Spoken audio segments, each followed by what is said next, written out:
नमस्कार. ओरायन भक्ती ह्या चॅनलवर भक्तिविषयक अनेक प्रकारचं साहित्य उपलब्ध आहे. याचा लाभ घेण्यासाठी ओरायन भक्ती ह्या चॅनलला अवश्य सबस्क्राईब करा आणि नोटिफिकेशनसाठी बेल आयकॉनवर क्लिक करा. या भागामध्ये आपण ऐकणार आहोत श्री गुरुचरित्राचं महत्त्व. श्री दत्त संप्रदायामध्ये गुरुचरित्र आणि गुरुलीलामृत ह्या दोन्ही ग्रंथांचं विशेष स्थान आहे. आत्मज्ञान प्राप्तीसाठी गुरुचरित्राचं पारायण हे अत्यंत विशेष मानलं जातं. श्रीपाद श्रीवल्लभ, श्री नृसिंह सरस्वती, श्री स्वामी समर्थ ह्या दत्तावतारी सत्पुरुषांनी भक्तांवर कृपादृष्टी टाकून त्यांच्या पाठीमागे कृपाशक्तीही उभी केली. तिला चमत्कार असं म्हटलं गेलं, पण हे चमत्कार श्रद्धेच्या वाढीसाठी असून त्यायोगे भक्तांची मनोकामना पूर्ण होते हा एक भाग. पण मनोकामना पूर्ण झाल्यावर त्यांनी गुरुसेवा, गुरु उपासना अखंडपणे चालू ठेवून आत्मज्ञान प्राप्ती करून घेतली पाहिजे. म्हणूनच गुरूंनी केलेल्या चमत्कारांमागील भक्तिसूत्र शोधून घेऊन त्यातला गुरुबोध जाणून घ्यायला हवा. गुरु शिष्य संवाद हा त्यासाठीच असतो. जशी वारकऱ्यांना ज्ञानेश्वरी, रामदासी परंपरेमध्ये दासबोध, नाथपंथीयांमध्ये जसा नवनाथ भक्तिसार, तसाच दत्तभक्तांना गुरुचरित्र हा ग्रंथ अतीव प्रिय आहे. गुरुचरित्र या प्रासादिक ग्रंथाचे एकूण 52 अध्याय आहेत आणि ओवी संख्या 7491 इतकी आहे. काही ग्रंथांमध्ये 53 अध्याय आहेत. गुरुचरित्राची विभागणी ज्ञानकांड, कर्मकांड आणि भक्तिकांड अशी केली आहे. विविध कथांच्या माध्यमातून ज्ञान, कर्म, भक्ती यांचा समन्वय यामध्ये साधला असून या तीनही उपासनांसाठी गुरुचं मार्गदर्शनच कसं अनिवार्य आहे याचं अतिशय सुंदर आणि मर्मग्राही विवेचन ग्रंथकर्त्यांनी अतिशय ओघवत्या भाषेत केलेलं आहे. सर्वसामान्य मनुष्याने ईश्वरापर्यंत पोहोचण्यासाठी कशा प्रकारचं आचरण ठेवायला हवं याचं मौलिक मार्गदर्शन गुरुचरित्राच्या माध्यमातून केलेलं असल्यामुळे या प्रासादिक ग्रंथाचं स्थान दत्तभक्ताच्या हृदयात 5वा वेद असंच आहे आणि यात यत्किंचितही अतिशयोक्ती नाही. परमपूज्य श्री टेंबेस्वामी नेहमी सांगत की दुसरी काही उपासना तुम्हाला शक्य झाली नाही तरी चालेल, परंतु गुरुचरित्रातील किमान 5 ओव्या नित्य वाचनात असू द्या. दत्तावतार श्री नृसिंह सरस्वती यांच्या प्रेरणेनेच गुरुचरित्र लिहिलं गेलेलं आहे. यामुळेच या ग्रंथाला ईश्वरी अधिष्ठान लाभलेलं आहे. म्हणूनच तो वरद ग्रंथ आहे असं म्हटलं जातं. त्याला श्री गुरूंनी भक्त काम कल्पद्रुम असा वर देऊन ठेवला आहे. भक्ती मुक्ती परमार्थ जे जे वांछिले मनात ते ते साध्य होय त्वरित गुरुचरित्र ऐकता अशी गुरुचरित्राची महती आहे.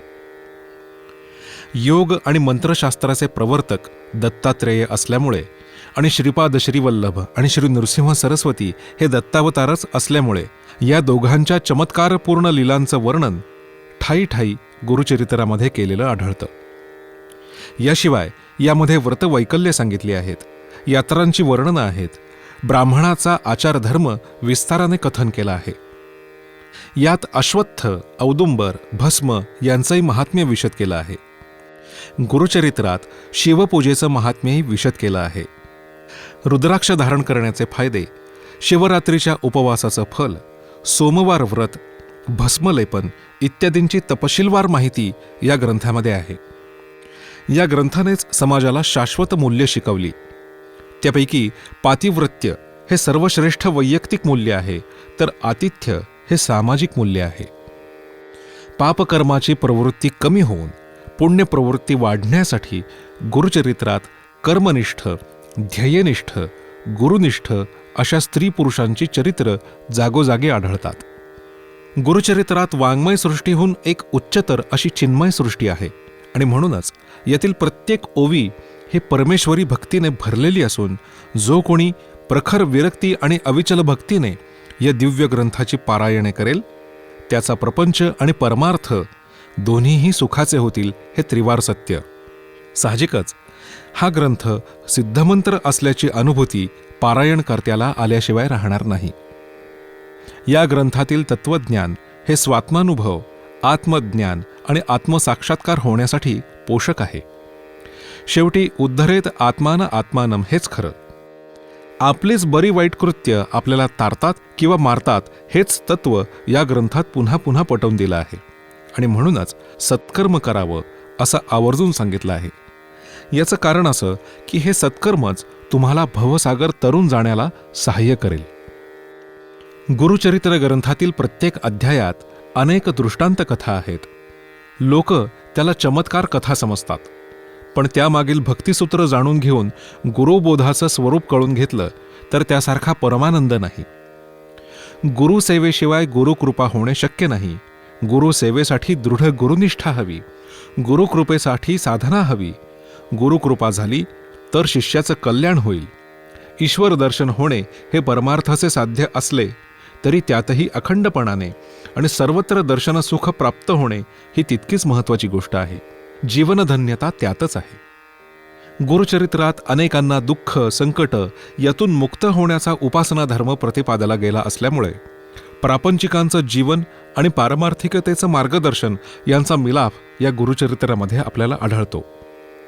पठण, चिंतन, मनन यापैकी काहीही घडलं तरी त्याची यथोचित फलश्रुती देणारा हा प्रासादिक ग्रंथ म्हणजे श्री गुरुचरित्र. गुरुचरित्राचं एक महत्त्वाचं वैशिष्ट्य की यात वैदिक आणि अवैदिक या दोन्ही संस्कृतीच्या प्रवाहाचा संगम झालेला आहे. वेदनिष्ठेचा उद्घोष तर या ग्रंथात स्पष्टपणे ऐकू येतो. त्याचबरोबर वैदिकांच्या आचारधर्माचा ध्वनीही यात तितकाच स्पष्टपणे मिसळलेला आढळतो. लिंगपूजा ही अवैदिकांचीच, शिवपूजा म्हणजे ईश्वर पूजा, सोमवारचं व्रत, भस्मलेपन, रुद्राक्षधारण हे आचार त्याच परंपरेतले आहेत. इतकंच नव्हे तर औदुंबर पूजा म्हणजेच वृक्षपूजा हाही आचार अवैदिकांचाच. म्हणूनच दत्तभक्तांप्रमाणेच शिवभक्तांनीही या ग्रंथाला आपलं म्हटलं आहे. श्री गुरुचरित्राचं पारायण करायचं म्हणजे नक्की काय करायचं हा प्रश्न तुम्हाला पडलाच पाहिजे. कारण आज आम्ही अमुक अमुक पारायण केलं म्हणजे अमुक आकडेवारी गाठली ही महत्त्वाची, की जी योगक्रिया केली त्याचं मर्म आणि सखोलता साधली ती महत्त्वाची, हा प्रश्न नेहमीच पडायला हवा. श्री गुरुचरित्र हा सिद्धमंत्रयुक्त ग्रंथ असा 5वा वेद आहे. या गुरुतत्वाचे अपेक्षित सत्व फलीभूत होण्यासाठी त्याआधी सर्व अपेक्षित मानसिक आणि शारीरिक पूर्वतयारी होणे हे अतिशय महत्त्वाचे आहे. पारायण हा शब्द आत्मपरायण या तत्वाची अभिव्यक्ती आहे. पारायण याचा आ अधिक परा अधिक आयण असा भेद होतो. यात आ म्हणजे नारायणातील आ स्वरशक्ती, परा म्हणजे आपल्या शरीरातील नाभिवाणी किंवा नारायणाची वाणी जी पश्चंतीच्या पुढे स्थित आहे आणि निगमवाणीच्या अलीकडे आहे, आणि आयण म्हणजे आवाहन करणे. म्हणून पारायण म्हणजे नारायणाच्या परावाणीचे आवाहन असा अर्थ आहे. श्री गुरुचरित्राचं पारायण करणे याची अभिव्यक्ती इतकीही समजणे हेतू सरळ नाही. श्री गुरुचरित्राचे पारायण करण्याआधी श्री गुरुचरित्र या षडाक्षरी तारक मंत्राचा अर्थ समजावून घेणे ही प्राथमिकता असावी.